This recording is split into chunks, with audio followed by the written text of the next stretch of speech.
En esta oportunidad vamos a conversar sobre la evaluación cardiovascular.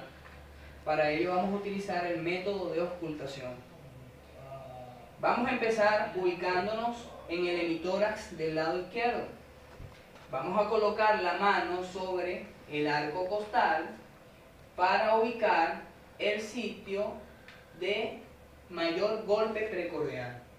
En ese punto vamos a colocar el diafragma del fenetoscopio y vamos a auscultar el sonido de S1 y S2 producido por las válvulas. En ese punto nos vamos a desplazar en caudal hacia el ápice del corazón, más o menos hacia el noveno espacio intercostal, para ubicar el sonido que irradian los soplos producidos por la válvula mitral.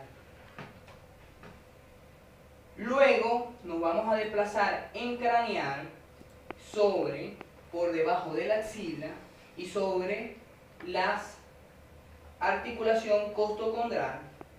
En ese punto vamos a ubicar el sonido producido por el cierre de las válvulas pulmonares y aórticas. Luego nos vamos a desplazar en dorsal para ubicar los ruidos anormales producidos por los soplos que emiten las válvulas aórtica y pulmonar. Luego nos vamos a ir al lado derecho del paciente y vamos a colocar la mano sobre el arco costal para ubicar el punto de mayor golpe precordial.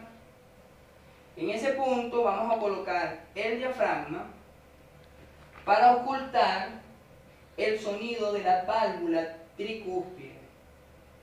Luego nos vamos a desplazar en dorsal para ocultar la irradiación de los sonidos anormales producidos por las patologías que afectan la válvula tricúspide.